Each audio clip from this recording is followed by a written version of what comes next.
Hello dear friends, welcome to our channel Ranchu NEET Club. Today we will discuss about class 11 chapter number 16 digestion and absorption. सबसे पहले हमें ये पढ़ना होगा digestion क्या होता है। तो जो मैक्रो कॉम्प्लेक्स होते हैं उनको माइक्रो कॉम्प्लेक्स में कन्वर्ट करने का जो प्रोसेस होता है वो डाइजेशन कहलाता है। जैसा कि आप देख सकते हैं डाइजेशन में जो बड़े बड़े जो भी जटिल पदार्थ होते हैं उनको सरल पदार्थ में परिवर्तित करने की प्रक्रिया पाचन कहलाती है। हम हिंदी मीडियम में इंग्लिश मीडियम दोनों मीडियम में पढ़ाएंगे। यहाँ पर आपको जो डाइजेशन होता है हमारा पाचन टू टाइप से होता है, मैकेनिकल एंड केमिकल। डाइजेशन के टू टाइप्स होते हैं, यहाँ पर मैं डिनोट कर देता हूँ, मैकेनिकल एंड केमिकल। देखो जो मैकेनिकल डाइजेशन होता है उसमें फिजिकल ब्रेकडाउन होता है फूड का फिजिकल ब्रेकडाउन होता है। किसके अंदर होता है? मैकेनिकल, इसे हिंदी में यांत्रिक कहते हैं। और जो केमिकल होता है, जो रासायनिक होता है, उसके अंदर क्या होता है, ये पहले मैकेनिकल होगा, उसके बाद जिस जो फूड का हमारा मैकेनिकल डाइजेशन हुआ है वो केमिकल डाइजेशन के अंदर आ जाएगा।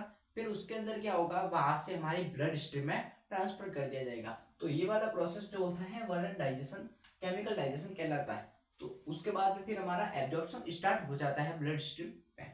ठीक है, तो हमारा डाइजेशन एब्जॉर्प्शन, सबसे पहले किसी भी चैप्टर को पढ़ने से पहले हमें चैप्टर का जो नाम है उसको सही तरीके से समझना चाहिए, जो कि मैं आपको समझा चुका हूँ।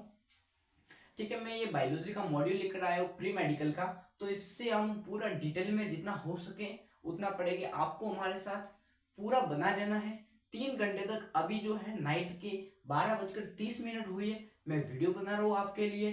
तो आपको भी क्या करना है, लॉन्ग टाइम तक मेरे साथ बने रहना है, जिससे मुझे भी एनर्जी मिलेगी और आपको भी एनर्जी मिलेगी। ठीक है, तो बिना किसी देरी के हम शुरुआत करते हैं आज का अपना डाइजेशन एंड एब्जॉर्प्शन।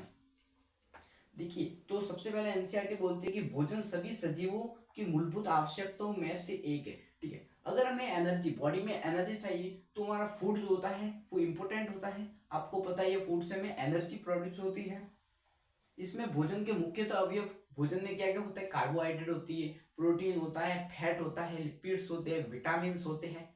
ऐसे ऐसे जो होते हैं उन सबके बारे में पढ़ना है। उसके बाद में आता है हमारा कि अल्प मात्रा में विटामिन एवं जो मिनरल्स होते हैं उनकी भी हमें जरूरत होती है। भोजन कई ऊर्जा एवं कई कच्चे पदार्थों से बना होता है जो वृद्धि एवं ऊतकों के मरम्मत में काम आता है, ऐसा जो हमारी एनसीईआरटी कह रही है। देखिए, फिर हम इसका ये जो डाइजेस्टिव सिस्टम का डायग्राम है उसे हम क्लियर कर लेते हैं। ये मैंने डाइजेस्टिव सिस्टम का डायग्राम बनाई है। सबसे पहले हम यहाँ पर आ जाते हैं, ये हमारा माउथ हो जाता है। फिर ये हमारी ग्लैंड आ सकती है, जिसमें 3 टाइप्स की ग्लैंड आती है, parotid gland, sublingual gland and sub maxillary gland, जो ईयर से रिलेटेड होती है। फिर हमारी आती है यहाँ पर इसोफेगस, जिसे हिंदी में ग्रसिका कहते हैं। ये जो डायफ्राम, डायफ्राम क्या करता है, जो रेस्पिरेटरी सिस्टम्स के ऑर्गन्स और जो डाइजेस्टिव ऑर्गन्स हैं उन दोनों के बीच को जो अलग करने का काम करता है, ये डायफ्राम का काम होता है। फिर हमारा जो होता है स्टोमक आ जाता है। स्टोमक के 4 पार्ट्स होते हैं, cardiac, fundus, pyloric and body. Side में हमारा ये लीवर है। लीवर जो सबसे बड़ी लार्जेस्ट ग्लैंड जो होती है हमारी बॉडी की होती है। यहाँ पर लीवर के नीचे गॉल ब्लैडर होता है, गॉल ब्लैडर, और स्टोमक के नीचे यहाँ पर पैनक्रियास। पैनक्रियास के बाद में यहाँ पर हमारे स्मॉल इंटेस्टाइन, जिसके 3 पार्ट्स होते हैं, ड्यूडेनम, जेजुनम एंड इलियम। उसके बाद हमारी लार्ज इंटेस्टाइन, लार्ज इंटेस्टाइन के भी 3 पार्ट होते हैं, रेक्टम, कोलन। ठीक है, फिर जो कोलन होता है वो 4 टाइप्स का होता है, ascending colon, descending colon, transfer colon and sigmoid colon, जिसे पेल्विक कोलन भी बोलते हैं। फिर हमारा रेक्टम और फिर एनल कैनाल। ठीक है, मैंने आपको डाइजेस्टिव सिस्टम का जो डायग्राम है उसको अच्छे तरीके से स्पष्ट करा चुका हूं। अब बिना किसी देरी के आगे बढ़ते हैं। फिर हम जो है डाइजेस्टिव सिस्टम है, ये तो मैंने बेसिक इंट्रोडक्शन दिया था इनका ऑर्गन का। अब इनका क्लासिफिकेशन करते हैं। ठीक है, जो ये हमारी जो इसकी उत्पत्ति जो होती है वो एक्टोडर्म एवं मेसोडर्म से होती है, जो बाह्य होते हैं। ठीक है, अब इसको हम रफ कर देते हैं, फिर हम आगे बढ़ते हैं।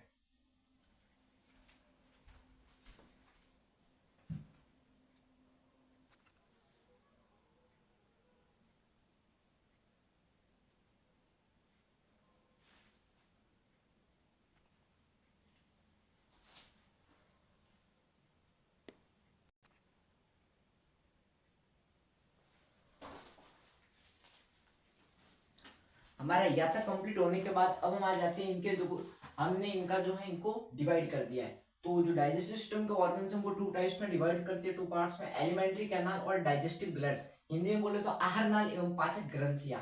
एलिमेंट्री कैनाल में सबसे पहले हम ओरल कैविटी पढ़ेंगे, ओरल कैविटी के बाद में इसोफेगस, इसोफेगस के बाद में स्टोमक, स्टोमक के बाद में इंटेस्टाइन पढ़ेंगे। इंटेस्टाइन आगे टू पार्ट्स में क्लासिफाइड होगी, small intestine and large intestine. Small intestine के थ्री पार्ट्स होते हैं, duodenum, jejunum and ileum. Large intestine के आगे थ्री पार्ट्स होते हैं, सीकम, कोलन, रेक्टम। हम एक एक पार्ट को आगे वेल डिस्क्राइब करेंगे, अच्छे से एक्सप्लेन करेंगे, बहुत ही डीपली एक्सप्लेन करेंगे, आपको हमारे साथ बने रहना है। फिर आती है हमारा डाइजेस्टिव ग्लैंड। डाइजेस्टिव ग्लैंड के अंदर आते हैं हमारा सलाइवरी ग्लैंड। सलाइवरी ग्लैंड जो होती है वो थ्री टाइप्स की होती है, जो कि मैंने आपको बताया था। पैराटॉइड ग्लैंड जो ईयर के इधर होती है, sublingual gland and sub maxillary gland. फिर हमारा liver, gall bladder and pancreas, इन सबको हम पढ़ेंगे। अब सबसे पहला हमारा जो पार्ट आता है वो एलिमेंट्री कैनाल का आता है, ओरल कैविटी। अगर आपको पता हो तो एलिमेंट्री कैनाल की जो लेंथ होती है वो 7 to 9 मीटर होती है। ये दो स्टेज में होती है। एक स्टेज होती है इन स्टेट ऑफ टॉनस, ठीक है, ये बहुत आगे की कहानी है, यहाँ तक आपको नहीं पढ़ना है, नीट लेवल का है, तो आपको जो बेसिस में सिखा रहा हूँ आप इसे ही कवर कीजिए। अब हम आगे बढ़ते हैं। सबसे पहले हमारा जो पार्ट आता है ओरल कैविटी। जो हमारा फूड है सबसे पहले हमारा ओरल कैविटी में ही जाएगा फूड। तो सबसे पहले जो फूड का एब्जॉर्प्शन स्टार्ट होगा वो ओरल कैविटी में होगा, तो जिसे माउथ और हिंदी में बोले तो मुख और मुख ग्रासन गुहा भी बोलते हैं। तो लिख लेता हूं मैं माउथ और ओरल कैविटी, ठीक है। ये टू पार्ट्स में डिवाइड होता है, buccal, vestibule and palate. Buccal, vestibule and palette.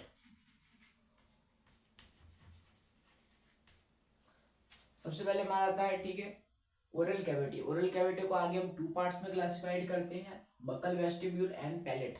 अब हम जो है जो हमारी ओरल कैविटी उसका डायग्राम बना देते हैं हमारे माउथ का। आप भी हमारे साथ बनाते रहिएगा।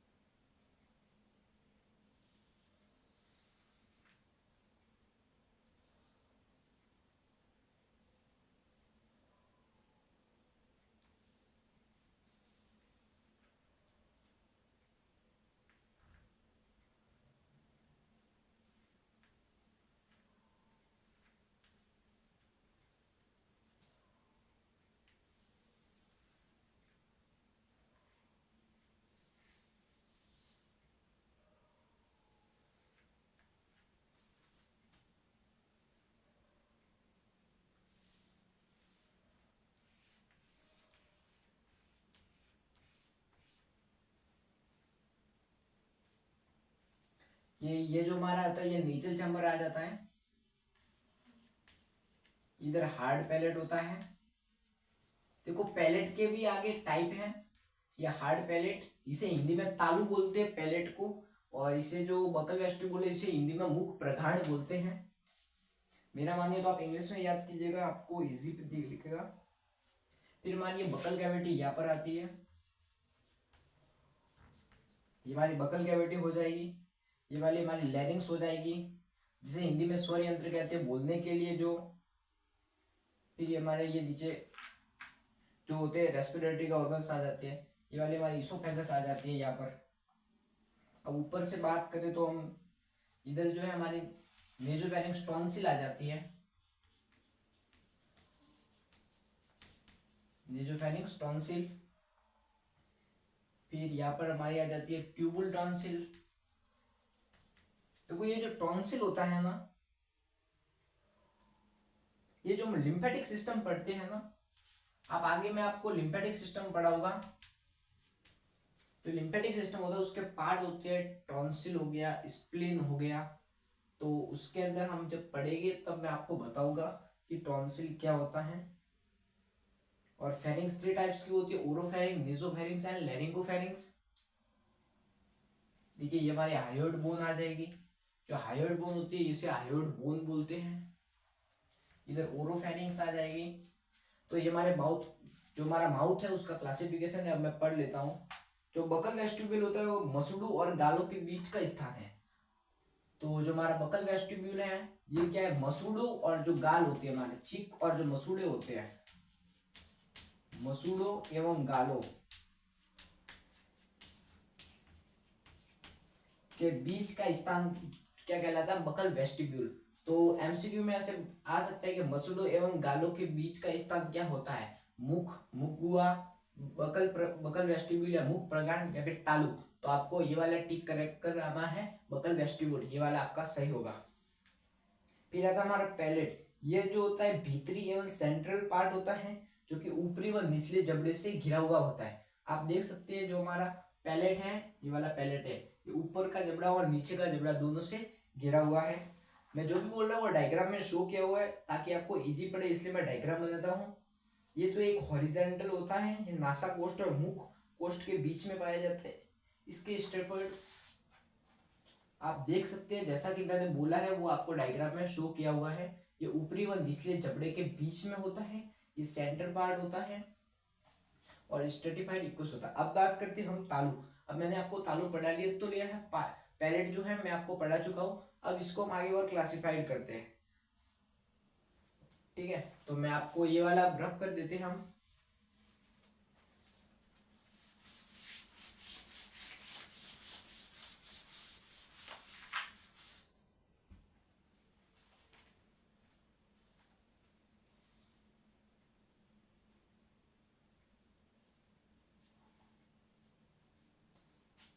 तो जो हमारा पैलेट होता है वो टू टाइप से होता है। पैलेट, पैलेट के बारे में पढ़ते चलो। पैलेट टू टाइप से होता है, हार्ड पैलेट एंड सॉफ्ट, कठोर तालु एवं मुलायम तालु, ठीक है। जो हार्ड पैलेट होता है वो क्या होता है, तो ये तालु का अग्र भाग होता है, ये मैक्सिला और पैलेटाइन अस्थि से बना होता है। जो हमारी मैक्सिला होती है, मैक्सिला क्या होती है, मैक्सिला एक बोन होती है।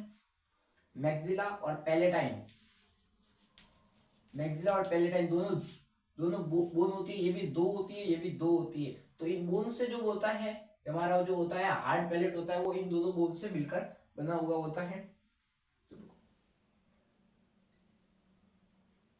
तो इनकी जो सरफेस होती है उन पर कुछ छोटे छोटे उबार या रोम लाइक स्ट्रक्चर जो होते हैं प्रेजेंट होते हैं, उनको जो बोलते हैं पैलेटाइन रुगाई बोलते हैं, अभी पैलेटाइन वालिया भी बोलते हैं, पैलेटाइन रूगिया, क्या बोलते हैं, पैलेटाइन रूगिया। और पैलेटाइन रूगिया क्यों बोलते हैं, क्योंकि ये पैलेटाइन बोन के ऊपर प्रेजेंट होती है, जो छोटी उबार नुमा संरचना या फिर स्ट्रक्चर कह सकते हैं आप। अब बात करते हैं हम सॉफ्ट पैलेट के बारे में।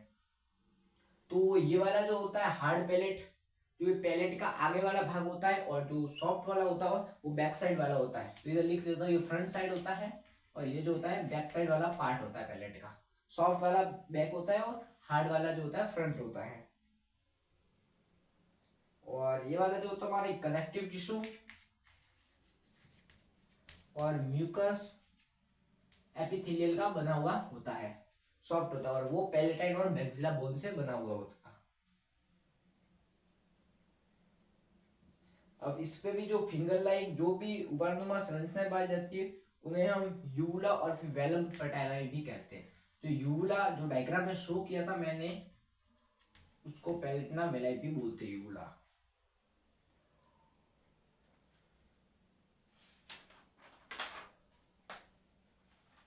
यहाँ तक ओके है। उसके बाद में फिर हमारी आ जाती है टंग। अगर मैं आपको बेसिक लैंग्वेज में पूछूं तो टंग,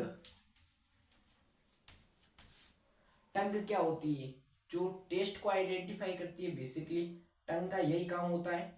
और टंग जो होती है, जो सलाइवा होता है लार, उसको भोजन के साथ मिलाकर एक बोलस के फॉर्म में बनाती है। ये टंग का जो होते हैं फंक्शन होते हैं 3 to 4 इसके मेजर फंक्शन होते हैं। और टंग्स के ऊपर जो छोटे छोटे पाए जाते हैं उनको पेपिलाई बोलते हैं। टंग्स जो होती है फ्रेनुलम से जुड़ी हुई होती है। ये जो 4-5 बातें टंग्स के बारे में मैंने आपको जो बताई है वो आपको याद रखना है, ये एग्जाम में पूछी जाएगी, इससे आगे आपको कोई नहीं पूछा जाएगा, ठीक है। हम यहाँ पर भी पढ़ लेते हैं। मुख रश्मि गुहा के फर्श पर एक मांसल चपटी लसरेबी पेटनुमा संरचना उपस्थित हो जाए, इसे टंग कहते हैं। इसका आगे का भाग जो होता है एकदम फ्रीडम होता है। देखिए जो टंग का आगे का भाग है फ्रीडम है, जैसा कि आप जानते ही हैं। और जीवा का अदर मुख्य पर्स पे एक बॉल जैसी जुड़ी हुई फ्रेनुलम लिंगवाई कहते हैं। ये जिसके द्वारा जुड़ी हुई होती है उसे फ्रेनुलम लिंगवाई कहते हैं। पेपिलाई जो होती है बहुत से टाइप्स होते हैं, फंजाई फॉर्म हो सकते हैं, फिलीफॉर्म हो सकते हैं, ठीक है। और पेपिलाई जो फंजाई फॉर्म, फिलीफॉर्म और सर्कुलेरस पेपाई, इसका कार्य क्या होता है, इसके फंक्शन तो क्या होते हैं, टेस्ट, पहला हो जाएगा टेस्ट हो जाएगा, दूसरा हो जाएगा फूड, फूड को क्या करता है, निकलने में हेल्प करता है। फिर हमारे स्वाद कलिकाएं जो स्वाद ग्राही अंग है, जो पेपिलाई जो होती है, जो पेपिलाई होती है वो छोटी छोटी स्मॉल शेप लाइक स्ट्रक्चर होती है, उसे पेपिलाई बोलते हैं। ये स्वाद पहचानने में के लिए काम आती है। फिर आ जाता है मेरा फेवरेट टॉपिक और आपका भी पसंदीदा हो जाएगा अगर मैंने इसको पढ़ा लिया तो। अब हम ओरल कैविटी पढ़ रहे हैं। हाँ, तो ओरल कैविटी में जो जो आएगा उन सबको पढ़ते गए। तो सबसे अब आता है हमारा टीथ। देखिए टीथ, टीथ जो होते हैं 3 टाइप से होते हैं, होमोडोंट, हेटेरोडोंट, फिकोडोंट।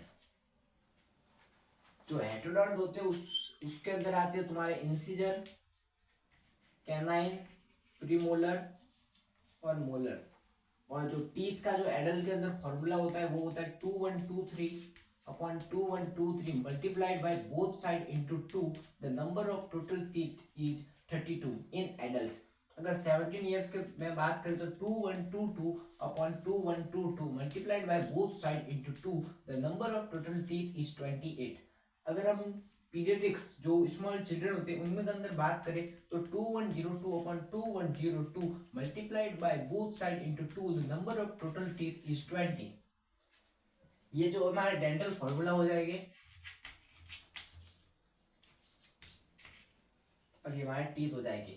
अब बात करते हैं जो पहले होते हैं incisor, canine, premolar and molar.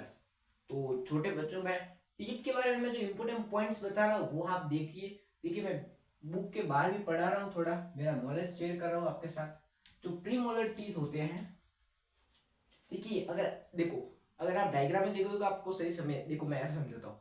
सबसे पहले यहाँ पर आ जाएगा हमारे इंसिजर जो 2 होते हैं, 2 और 2 4, फिर कैनाइन 2, प्रीमोलर फिर से 4 और मोलर 6। हो गया इंसिजर, कैनाइन, प्रीमोलर, मोलर। जो प्रीमोलर टीथ होते हैं वो बड़ों में होते हैं, छोटों में नहीं होते हैं, ये आपको ध्यान रखना, ठीक है। अब यहाँ से पढ़ लेते हैं। तो टीथ की जो उत्पत्ति होती है वो एक्टोमीजोडर्मल से होती है। कहां से होती है, एक्टोमीजोडर्मल से। एक्टोमीजोडर्मल से टीथ की उत्पत्ति होती है। मनुष्य के दांत मैक्सिला और मैंडिबिल बोन से जुड़े रहते हैं। जो हमारी मैक्सिला और मंडिबुलर, इसे मैंडिबुल भी कहते हैं, मैंडिबुलर जो बोन होती है उनसे हमारे टीथ क्या रहते हैं, जुड़े हुए रहते हैं। तो ध्यान रखना है मैक्सिला और मंडिबुलर बोन से जो हमारे टीथ है जुड़े। अब आपको कमेंट सेक्शन में लिखना है जो हमने पढ़ा था हार्ड पैलेट वो किस बोन से बना हुआ होता है, और जो सॉफ्ट पैलेट होता है वो किस के थ्रू जुड़ा हुआ होता है, या फिर किसके थ्रू बना हुआ होता है। आपको कमेंट सेक्शन में लिखना है। हमारे साथ फुल एनर्जी के साथ बने रहिए, मैं जैसा कहता हूँ आप वैसे करते जाइए, आपके मार्क्स आसानी से इंक्रीज होते रहेंगे। फिर देखिए हम टीथ की स्ट्रक्चर के बारे में पढ़ते तो टीथ को 3 टाइप्स में सबसे क्लासिफाइड किया गया, क्राउन, नेक एंड रूट। ये बहुत डीपली हो जाएगा आपके लिए। और सबसे इंपोर्टेंट जो टीथ का सबसे कठोर और जो स्ट्रॉन्ग पार्ट होता है उसे बोलते हैं इनेमल।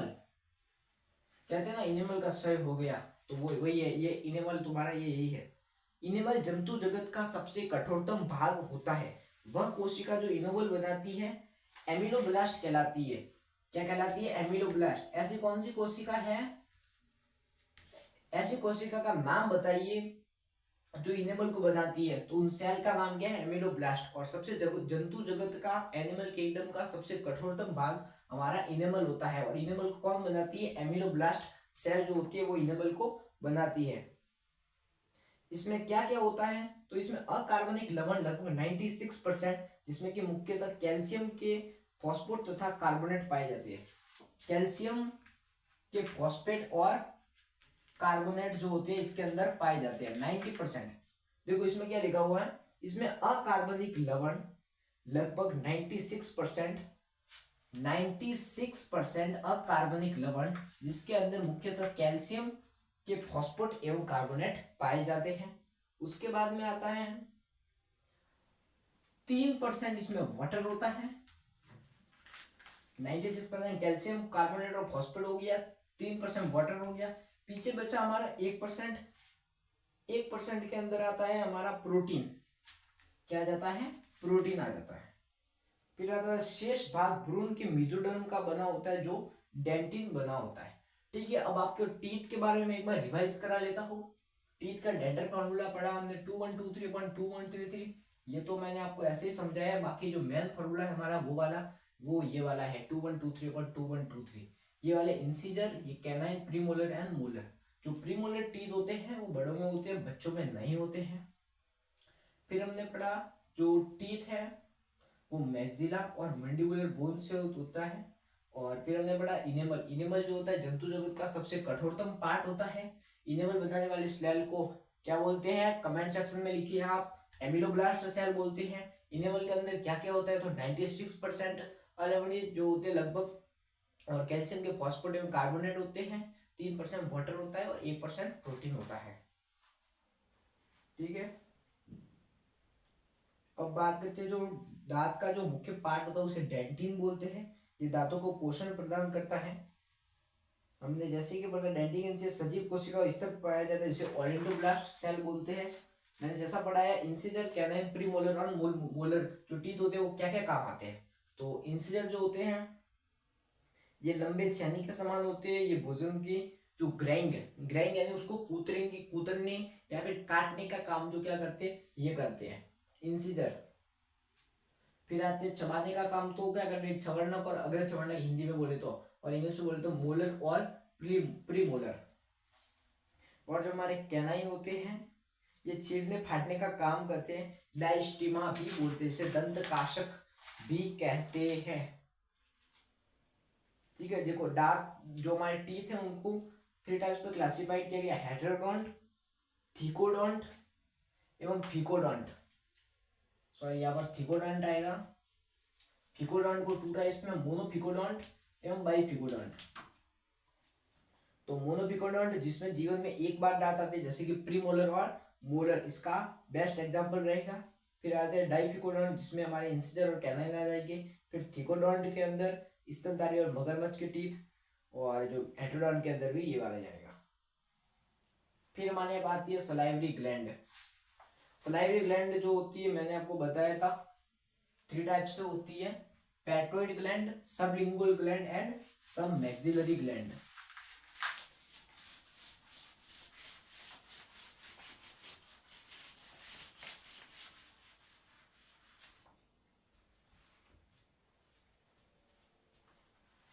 सलाइवरी ग्लैंड,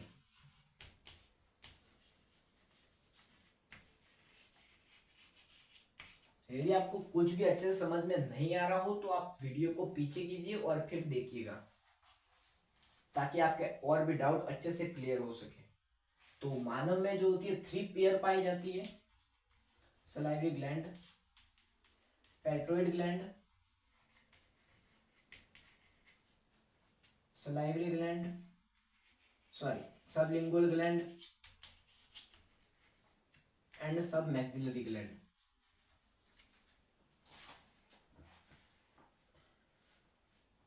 अब देखिए जो हमारी पैट्रोइड ग्लैंड होती है वो कान के आगे प्रेजेंट होती है। पैट्रोइड तो क्लियर है आपका, जो ईयर होगा उसके आगे जस्ट आगे प्रेजेंट होती है। फिर आती है हमारी सब लिंगुअल ग्लैंड,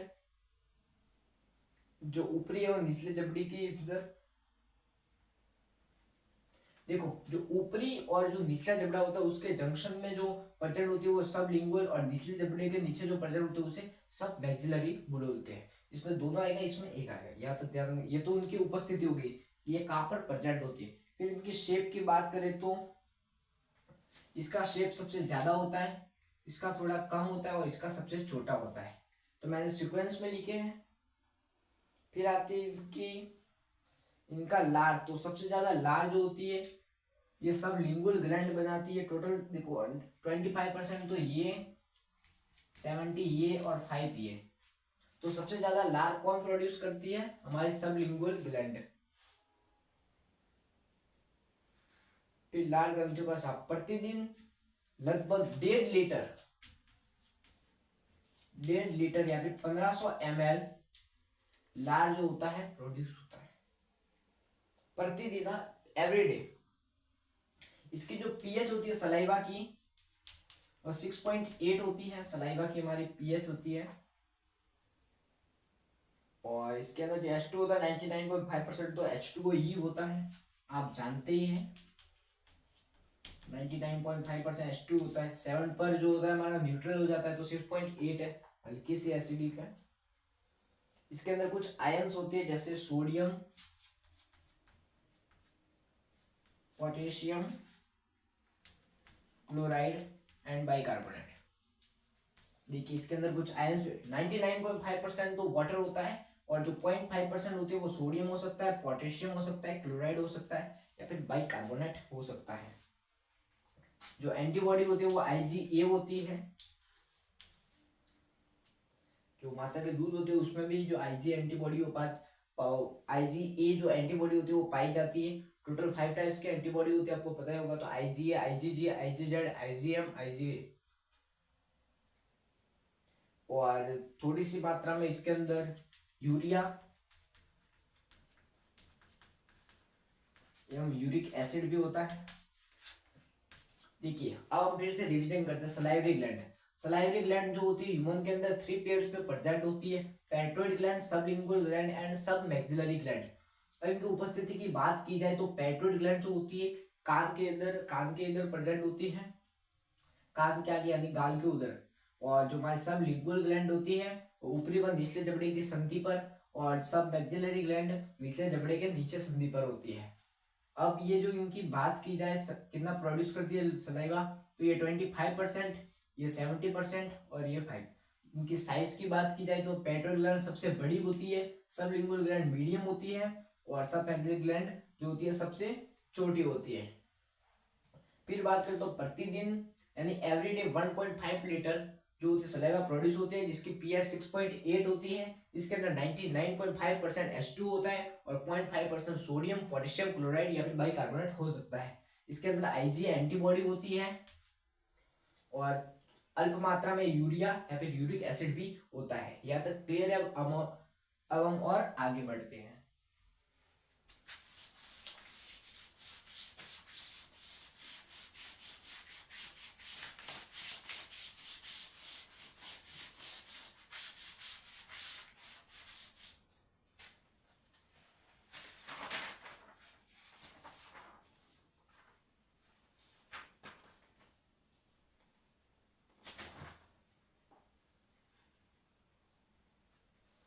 अब बढ़ते हैं एलिमेंट्री कैनाल। जो हमारी एलिमेंट्री कैनाल पढ़ रहे हैं हम, उसको हम 2 पार्ट्स में क्लासिफाइड किया था, ठीक है। तो हम बढ़ते हैं लेयर्स, इसकी कौन कौन सी लेयर्स होती है।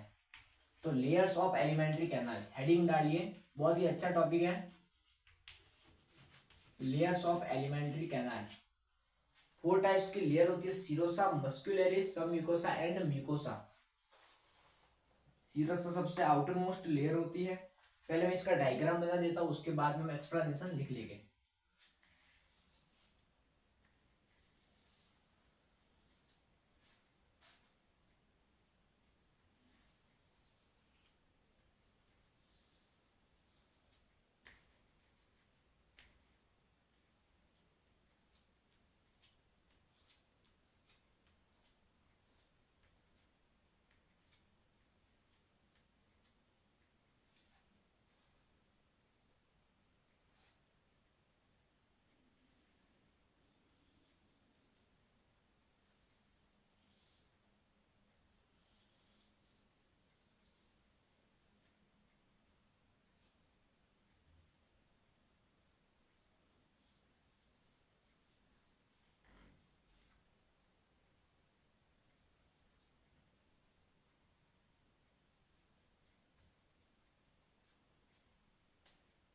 सबसे आउटर मोस्ट लेयर होती है उसे बोलते हैं सीरोसा।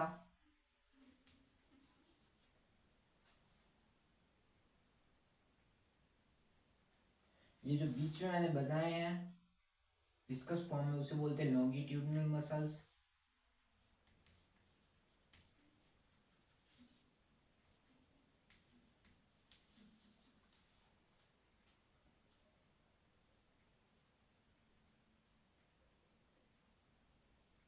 ये हमारे सर्कुलर मसल्स हो जाएगी।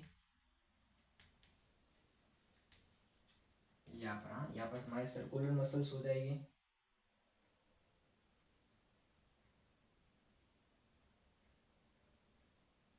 और ये वाली जो होती है सबसे अंदर वाली, इसे बोलते हैं सब म्यूकस।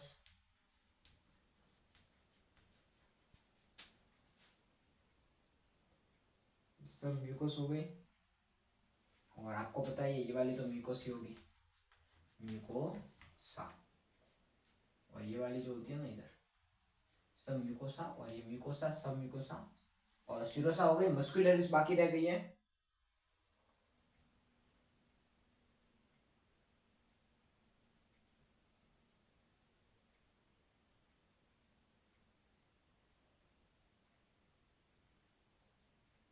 और ये वाली हमारी जो हो जाएगी मस्कुलरिस। ठीक है, तो 4 टाइप्स की लेयर होती है serosa. From outermost to inner, बाहर से अंदर की तरफ बात करें तो 4 टाइप्स की लेयर होती है। सिरोसा हो जाएगी, उसके बाद हमारी मस्कुलरिस, सब म्यूकोसा एंड म्यूकोसा। सिरोसा, अब देखिए सिरोसा क्या होता है। तो एलिमेंट्री कैनाल की जो सबसे आउटर मोस्ट लेयर होती है उसे सिरोसा बोलते हैं। तो सिरोसा क्या होती है, तो आउटर मोस्ट लेयर होती है जो WFCT तथा सिंपल सल की उपकला में बनी होती है। आर्नाल के कुछ भाग में ट्यूनी एडवेंसिया का जो आवरण पाया जाता है, ये सफेद रेशेदार संयोजी ऊतक का बना होता है। देखो इसमें लिखा हुआ है कि जो एलिमेंट्री कैनाल है उसके कुछ पार्ट में ट्यूनिका एडवेंसिया जो होता है उसकी कवरिंग पाई जाती है, जो कनेक्टिव टिश्यू से बना हुआ होता है। ट्यूनिका एडवेंसिया जिसकी कवरिंग पाया जाता है, जो किससे बना होता है, कनेक्टिव टिश्यू से। इसका कुछ पार्ट जो है हमें एलिमेंट्री कैनाल में देखने को मिलता है। एनसीईआरटी ने इतना ही लिखा है, सिरोसा के बारे में ज्यादा पढ़ने की जरूरत नहीं है आपको, एक एक लाइन ही है। फिर आती है हमारी पेशीय परत, जिसे मस्कुलरिस भी बोलती है। ये अंदरूनी वर्तुल पेशी स्तर बाह्य अंदरूनी पेशीय स्तर की बनी होती है। सबसे मोटी परत अमाशय में तथा सबसे पतली परत रेक्टम में पाई जाती है। अमाशय में तिर्यक पेशी स्तर उपस्थित होते हैं। ये जो स्टोमक में होती है, देखिए इधर क्या लिखा हुआ है, इसकी जो सबसे मोटी परत होती है वह तो अमाशय में मिलने को देखने को मिलती है। और इसकी जो सबसे छोटी या फिर जो मोटी तो हो गई, और जो पतली परत होती है वो हमें रेक्टम में देखने को मिलती है। जो मस्कुलरिस है उसकी मोटी परत हमको स्टमक में देखने को मिलती है, और उसकी पतली परत जो होती है वो हमको रेक्टम में दिखने को मिलती है।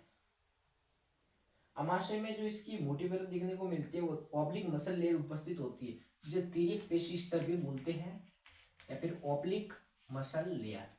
फिर सब म्यूकोसा और म्यूकोसा। तो सब म्यूकोसा जो होती है ये ढीले संयोजी ऊतक की परत होती है, मतलब एकदम लूज कनेक्टिव टिश्यू की लेयर जो होती है वो ये वाली होती है submucosa, layer of loose connective tissue. फिर हमारे आती है म्यूकोसा। म्यूकोसा जो होती है सबसे अंदर वाली परत होती है, जो श्राव्य एब्जॉर्प्टिव कोशिकाएं पाई जाती है, 3 भागों में बटी हुई होती है। म्यूकोसा मस्क, इसके आगे हम 3 पार्ट में डिवाइड करते हैं, mucosa muscularis, mucosa epithelial and lamina propria. Mucosa muscularis, lamina propria, and इसका लास्ट पार्ट जो होता है वो होता है म्यूकोसा एपिथेलियल। तो 4 टाइप्स के हमने लेयर पढ़ी, सिरोसा, मस्कुलरिस, सब म्यूकोसा एंड म्यूकोसा। जो सिरोसा लेयर होती है वो सबसे आउटर मोस्ट लेयर होती है। जो हमारे एलिमेंट्री कैनाल है उसके कुछ कुछ पार्ट में हमें ट्यूनिका एडवेंशिया देखने को मिलता है, जो कनेक्टिव टिश्यू से बना हुआ होता है। फिर हमने पढ़ा मस्कुलरिस। मस्कुलरिस की जो लेयर होती है स्टमक में मोटी पाई जाती है, और जो रेक्टम है उसमें पतली पाई जाती है। और इसमें ऑब्लिक मसल लेयर या फिर तिर्यक पेशी स्तर जो स्टमक में पाया जाता है वो मस्कुलरिस में एग्जाम की दृष्टि से, पॉइंट ऑफ व्यू से वो बहुत इंपॉर्टेंट है, जो ऑब्लिक मसल लेयर होती है। फिर आती है हमारी सब म्यूकोसा लेयर, ये जो होती है लूज कनेक्टिव टिश्यू से बनी हुई होती है म्यूकोसा। ये अफसोसी कोशिकाएं पाई जाती है म्यूकोसा में। ये आगे 3 पार्ट्स में डिवाइड होती है, mucosa muscularis, lamina propria and mucosa epithelial.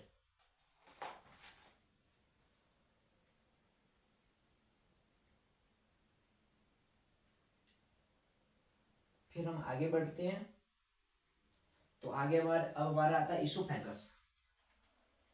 देखो फेरिंग्स पढ़ना बाकी रह गया, तो फेरिंग्स जो होती है वह जो एयर होती है, एयर, एक मिनट में लिख कर बता दो। देखो फेरिंग्स जो होती है उसका बहुत एक इंपॉर्टेंट पॉइंट है, वो आपको पढ़ना है।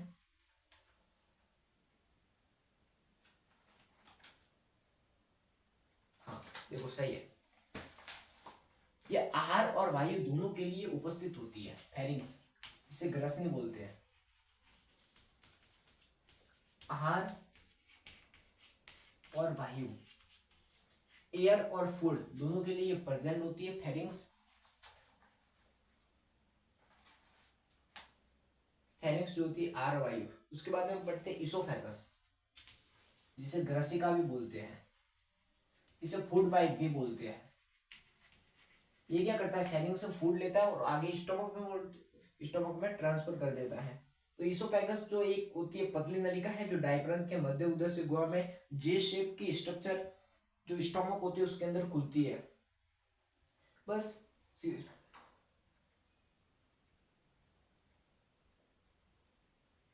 बस ये इतना ही है, जो इसोफेगस को फूड पाइप भी बोलते हैं। बस ये जो एक पतली नली होती है इसे फूड पाइप बोलते हैं, और आगे जाकर ये स्टोमक में खुलती है, तो वो पढ़ते हैं स्टोमक। देखिए अब हम जो पढ़ रहे हैं वो एलिमेंट्री कैनाल को 2 पार्ट्स में क्लासिफाई किया था हमने। तो पहला वाला पार्ट है उसे हम वेल डिस्क्राइब कर रहे हैं, उसके बाद में हम उसकी जो ग्लैंड्स है उस पर जाएंगे। तो स्टोमक का डायग्राम बना देते हैं सबसे पहले हम। 4 पार्ट्स होते हैं, cardiac, fundus, pyloric and body.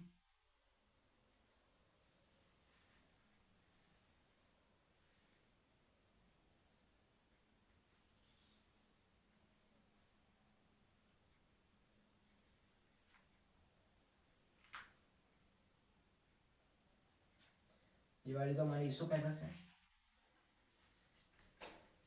इधर हमारा फंडस होता है, ये हमारा कार्डियक होता है। ये बहुत पॉइंट ऑफ व्यू से इंपॉर्टेंट है कि जो फूड होता है इसोफेगस से वो स्टोमक के कौन से पार्ट में आता है, तो स्टोमक के कार्डियक वाला पार्ट है वो आता है, क्योंकि फंडस तो ऊपर रह गया, तो कार्डियक वाला पार्ट है वो जो फूड होता है उसको लेता है। ठीक है, ये वाली तो आगे हमारे ड्यूडेनम में चला जाएगा। वो किस में आएगा ड्यूडेनम, कमेंट सेक्शन में लिखिए आप। ये हमारा पाइलोरस या हो जाएगा, कार्डियक, फंडस, पाइलोरिक और ये बॉडी, 4 पार्ट होते हैं स्टोमक के। देखिए ये उदर गुहा के लेफ्ट साइड में प्रेजेंट होता है, ये सबसे छोटा भाग होता है एलिमेंट्री कैनाल का। ये थैले लाइक जो होता है मस्क्यूलर स्ट्रक्चर है, ये खाली अवस्था में जिया करके दिखाई देता है। अमाशय जो निम्न भागों में विभाजित होता है, cardiac, fundus, body and pylorus. ये इसमें 2 छिद्र होते हैं, कार्डियक छिद्र और पाइलोरिक ओरिफिस। इसमें जो होते हैं 2 टाइप्स के क्या होते हैं ओरिफिस होते हैं, एक तो होता है कार्डियक और एक होता है पाइलोरिस। जो कार्डियक होता है वो इसोफेगस के जो इसोफेगस का जो लास्ट सिरा होता है वहां से जुड़ा होता है उसे बोलते हैं कार्डियक कार्डियक ओरिफिस, और जो जो ड्यूडेनम में ओपन हो रहा है उसे बोलते हैं पाइलोरिक ओरिफिस। इतना इंपॉर्टेंट नहीं है ये, मैं पढ़ लेता हूँ आपसे, इसे एक बार सुन लीजिएगा। अमाशय जो होता है 4 to 5 हार्स तक जो फूड होता है उसको स्टोर किए करता है। अमाशय की पेशी दीवार के संकुचन द्वारा भोजन को अम्लीय जठररस में पूरी तरह मिल जाता है, जिसे काइम कहते हैं। इसमें क्या होता है HCl होता है, आप सभी को पता है स्टोमक में। तो अमाशय की पेशीय दीवार जो स्टोमक की जो भी इसकी जो भी वॉल होती है पेशीय, तो उसके कॉन्ट्रैक्शन से भोजन जो होते हैं HCl से पूरा मिल जाता है। फूड का HCl के साथ मिलना ही क्या कहलाता है, काइम। यहाँ पर तो भोजन जो होता है बोलस के फॉर्म में हो जाता है, लेकिन जो स्टमक में आता है तो किस स्टेज में फूड जो होता है काइम फॉर्म में प्रेजेंट होता है, तो स्टमक में। उसके बाद में भी pro enzyme pepsinogen hydrochloric acid के संपर्क में से संक्रिय एंजाइम पेप्सिन में परिवर्तित हो जाता है। जो पेप्सिनोजन होता है, पेप्सिनोजन वो HCl की प्रेजेंटेंसी में पेप्सिन में प्रेजेंट हो जाता है। फिर पेप्सिन जो होता है वो प्रोटीन में,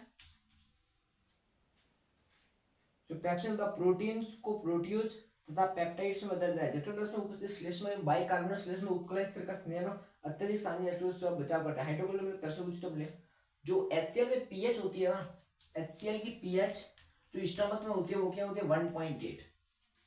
देखिए HCl क्या करता है, पेप्सिनोजन को पेप्सिन में कन्वर्ट करता है, और वही जो पेप्सिन होता है वो जितने भी प्रोटीन को प्रोटीज में और प्रोटीज जो होती है पेप्टाइड में कन्वर्ट हो जाते हैं। फिर हम पढ़ते हैं जो गैस्ट्रिक ग्लैंड्स के बारे में, ये इंपॉर्टेंट है गैस्ट्रिक ग्लैंड्स। इससे बहुत क्वेश्चंस जो होते हैं नीट में पूछे जाते हैं गैस्ट्रिक ग्लैंड्स से।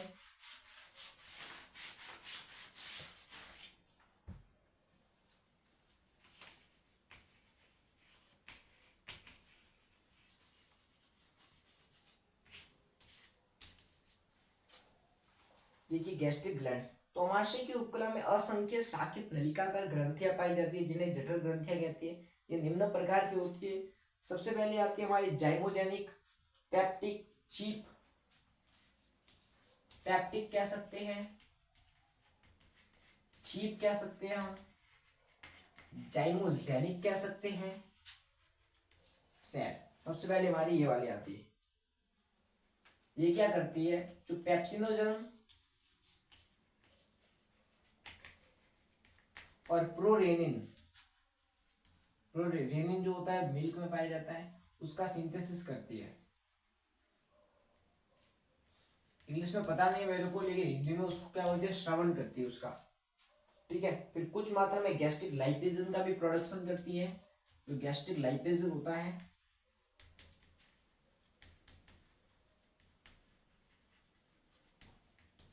उसका भी प्रोडक्शन करती है।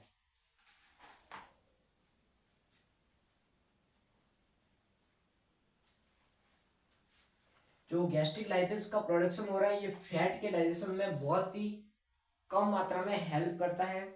देखो प्रोरेनिन जो होता है बच्चों में पाया जाता है, वयस्कों में नहीं पाया जाता है। ये जो होता है प्रोरेनिन वो चिल्ड्रन में पाया जाता है, एडल्ट्स में नहीं पाया जाता है। नवजातों के जठरांश में रेनिन नामक प्रोटीन अपघटनीय एंजाइम होता है जो दूध के प्रोटीन को पचाने में सहायक होता है। रेनिन जो है बेसिकली एक प्रोटीन अपघटनीय एक एंजाइम है जो क्या करता है, दूध के अंदर जो प्रोटीन होता है उसमें उसको डाइजेशन में हेल्प करता है। ये प्रोरेनिन चिल्ड्रन में पाया जाता है, एडल्ट्स में नहीं होता है। जठर ग्रंथियां जो हमारी गैस्ट्रिक ग्लैंड्स है वो स्मॉल अमाउंट में लाइपेज जो होती है प्रोड्यूस करती है। फिर हमारी आती है ऑक्जेंटिक सेल्स, हिंदी में कहे तो परिधीय कोशिकाएं। देखिए एक बार हम पढ़ देते हैं, बाकी मैं एक बार सभी का रिवीजन कराते आ रहा हूँ, इसका भी रिवीजन करा दूंगा। ये अमाशय की जठरीय परत में पाई जाती है तथा मुख्य रूप से HCl तथा इंट्रिंसिक फैक्टर का श्रावण करती है। जो HCl और जो आंतरिक कारक होती है जिसे इंग्लिश में इंट्रिंसिक फैक्टर बोलते हैं, उनका प्रोडक्शन श्रावण जो भी बोल सकते हो तुम, ये कौन करती है, ऑक्जेंटिक सेल्स होती है, ये करती है। देखिए इनका पहला फंक्शन क्या होता है, तो HCl द्वारा जाइमोजेंस सेल्स जो होती है उनको सक्रिय एंजाइम में बदला जाता है। बाय यूजिंग ऑफ HCl जो जाइमोजेंस होते हैं उनको क्या करते हैं, एक्टिव एंजाइम में बदलते हैं। किसका इस्तेमाल करके, HCl का। ये इनका फंक्शन होता है। बाकी इतना इसमें इंपॉर्टेंट नहीं है, आपको इतना ही पढ़ना है। फिर हमारे म्यूकस नेक सेल आ जाती है, अर्जेंटिफाइन सेल्स आ जाती है। ठीक है, अब इसका रिवीजन करते हैं। सबसे पहले हमने पढ़ा गैस्ट्रिक ग्लैंड्स। ठीक है, गैस्ट्रिक ग्लैंड्स पहली ग्लैंड आती है, उसको पेप्टिक भी बोलते हैं, छीप भी बोलते हैं और जाइमोजेनिक सेल्स भी बोलते हैं। ये क्या करती है, पेप्सिनोजन और प्रोटीन इनका क्या करती है, श्रवण करती है, और गैस्ट्रिक लाइपेज जो होती है उसका प्रोडक्शन करती है। लेकिन ये जो होता है, जो फैट होती है उसमें उसके जो होती क्या करता है, डाइजेशन में हेल्प नहीं करता है। इतना बड़ा, फिर हमने पढ़ा ऑक्जेटिक सेल्स। ऑक्जेटिक सेल्स क्या करती है, ये HCl का यूज करके जो जाइमोजेंस है को, इंट्रिंसिक फैक्टर जाइमोजेंस जो होती है उनको, HCl का यूज करके जाइमोजेंस को जो होती है एक्टिव एंजाइम में ये बदलता है, और HCl और इंट्रिंसिक फैक्टर जो होती है ये इनका श्रवण करती है ऑक्जेटिक सेल्स। उसके बाद में हमारे आते हैं intestine, small intestines. Two types के इंटेस्टाइन होते हैं, small intestine and large intestine.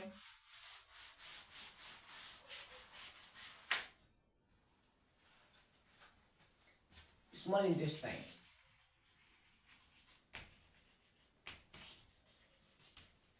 इसके 3 पार्ट्स होते हैं। ड्यूडेनम, जो सबसे ज्यादा फूड का एब्जॉर्प्शन होता है हमारी बॉडी में कौन से पार्ट में होता है, स्मॉल इंटेस्टाइन में होता है। लेकिन स्मॉल इंटेस्टाइन के भी कौन से पार्ट में होता है, जो ड्यूडेनम में होता है। ये आपको ध्यान रखना है। फिर आता है जेजुनम और क्या आता है, इलियम। इक्वेशन है, स्मॉल इंटेस्टाइन की जो लेंथ होती है वो लार्ज इंटेस्टाइन से बड़ी होती है, लेकिन स्मॉल इंटेस्टाइन का नाम स्मॉल इंटेस्टाइन क्यों रखा गया, लार्ज क्यों नहीं रखा गया, तो इसका जो डायमीटर होता है स्मॉल इंटेस्टाइन का वह पतला होता है, और जो लार्ज इंटेस्टाइन होती है उसका डायमीटर जो होता है थिक और थिन होता है। तो इसके कारण लार्ज इंटेस्टाइन को लार्ज बोलती है और स्मॉल इंटेस्टाइन को स्मॉल इंटेस्टाइन बोलती है। अगर आपसे अगर ऐसा कोई सवाल पूछे तो उससे जाकर ये बता देने का।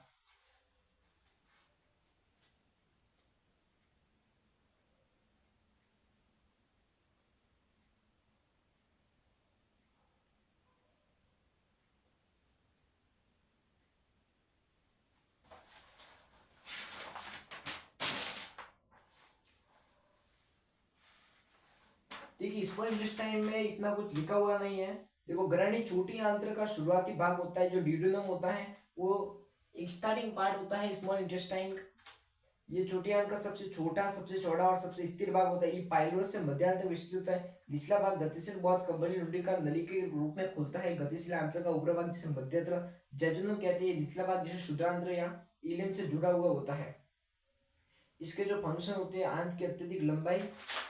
अब आती है हमारी लार्ज इंटेस्टाइन। लार्ज इंटेस्टाइन का सबसे मेन जो काम होता है, इसका काम ये होता है कि जो वाटर होता है और जो सॉल्ट होते हैं, वाटर एंड जो सॉल्ट होते हैं उनका एब्जॉर्प्शन जो होते हैं लार्ज इंटेस्टाइन करते हैं। इसके 3 पार्ट्स होते हैं, caecum, colon and rectum. Colon 4 types में होता है, ascending colon, descending colon, transfer colon and sigmoid colon, जिसे पेल्विक कोलन भी बोलते हैं।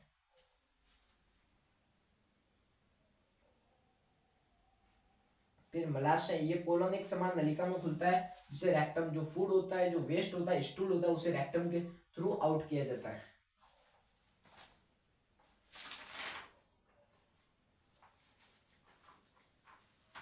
अब हम बढ़ते हैं असेसरी जो डाइजेस्टिव ग्लैंड्स होती है हमारी, क्या सी है। सबसे पहले आती है हमारी लीवर, और लीवर के बाद में आती है हमारी पैनक्रियाज, और पैनक्रियाज के बाद में आती है हमारी गॉल ब्लैडर।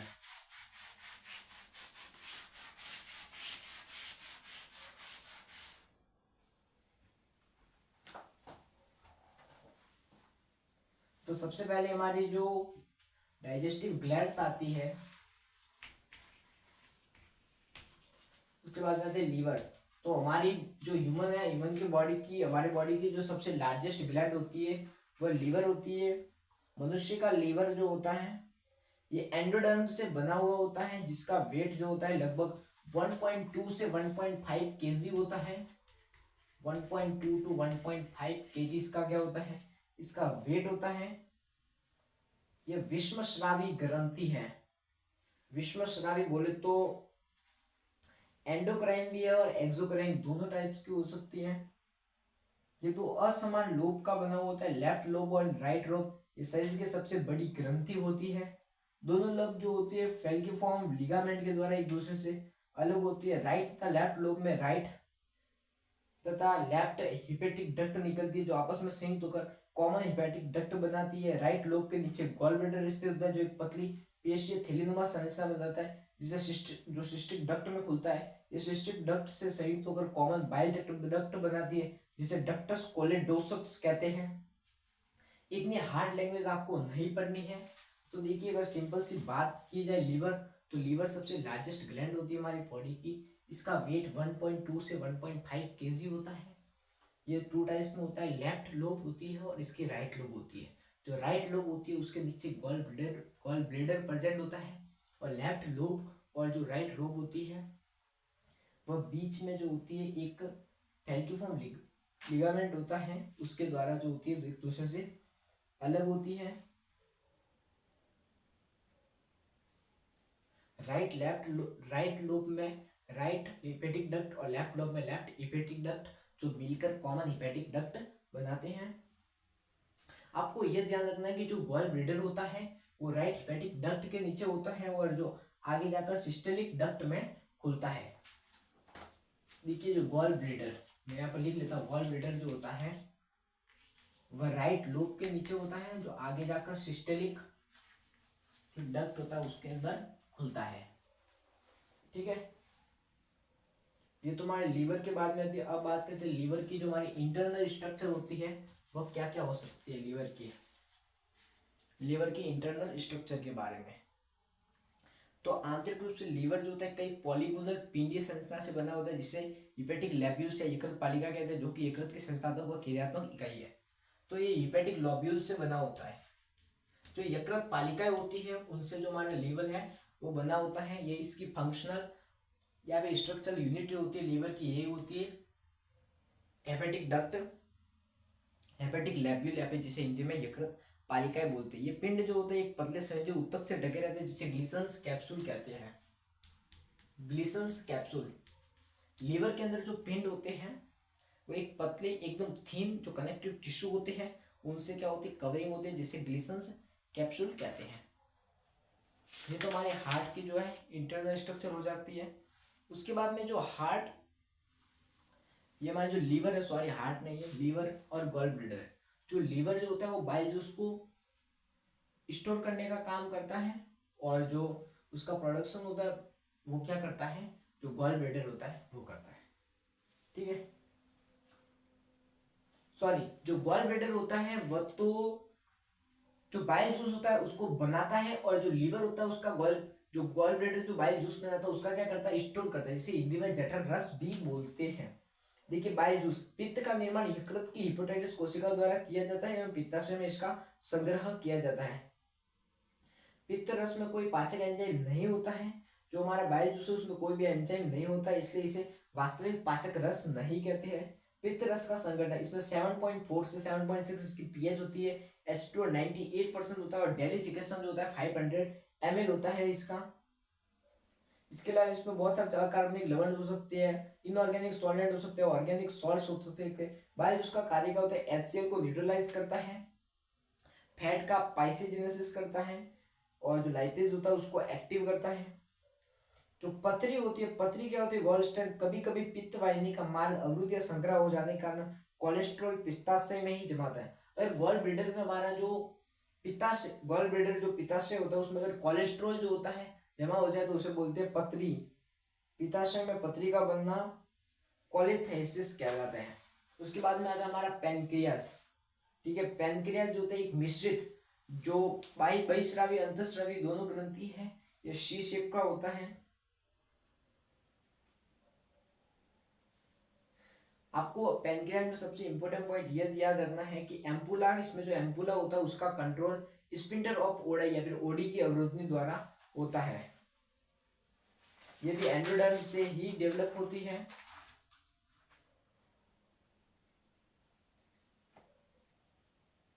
जो ट्रिप्सिन और काइमोट्रिप्सिन होती है वो प्रोटीन्स को बड़े पेप्टाइड में कन्वर्ट करते हैं, और जो बड़े पेप्टाइड को छोटे पेप्टाइड में कार्बोक्सी पेप्टाइडेज करते हैं। उसके बाद में आता है हमारा डाइजेशन का प्रोसेस। डाइजेशन का प्रोसेस आपको पता ही है, माउथ से स्टार्ट होकर रेक्टम तक होता है।